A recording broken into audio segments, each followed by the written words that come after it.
غزہ پر اسرائیلی بربریت تو جاری ہے، مگر اب اسرائیل کے خصوصی اہداف میں اسپتال بھی شامل ہو گئے ہیں، اور الشفا ہو یا الرنتیسی ہاسپٹل، دونوں ہی کے بارے میں اسرائیل کا دعویٰ تھا کہ یہاں سے حماس کے اراکین اپنی کارروائیاں کرتے ہیں۔ خصوصاً الشفا ہاسپٹل کی بات کریں تو اسرائیل کا یہ دعویٰ تھا کہ اس کے نیچے حماس کا operational command and control centre ہے، مگر 15 نومبر کو الشفا ہاسپٹل پر ریڈ کے بعد سے اب تک اسرائیل کسی کمانڈ اینڈ کنٹرول سینٹر کا سراغ لگانے میں کامیاب نہیں ہو سکا، بلکہ اسرائیل کی جانب سے جاری ایک ٹنل کی ویڈیو بھی اس میں موجود واضح ایڈٹس کی وجہ سے مشکوک ہو گئی ہے۔ ویڈیو میں واضح طور پر دیکھا جا سکتا ہے کہ 1:13 پر ٹنل کے اندر موجود آگے کا کوئی رستہ نظر نہیں آ رہا، مگر اچانک ہی فریم چینج ہوتا ہے اور ایک ٹنل نمودار ہو جاتی ہے۔ یہی نہیں، الرنتیسی چلڈرن ہاسپٹل کے نیچے اسرائیلی فوج جرنلسٹ کو حماس کے کمروں کا دورہ کرواتی ہے، اور ویڈیو کے دوران ان کا کمانڈر ایک تصویر کی طرف اشارہ کر کے کہتا ہے یہ حماس کے ان کمانڈرز کے نام ہے جو یہاں پہرا دیتے تھے۔ مختلف صحافتی اداروں کی جانب سے دعویٰ کیا گیا ہے کہ CNN کی اس ویڈیو میں سے اس حصے کو اب کسی ایڈیٹرز نوٹ کے بغیر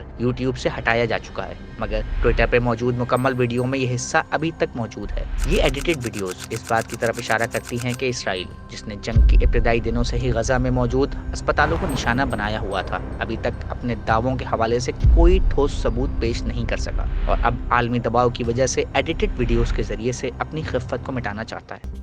مزید نیوز اپ ڈیٹس اور ڈیجیٹل سٹوریز کے لیے سبسکرائب کریں ڈان نیوز پاکستان۔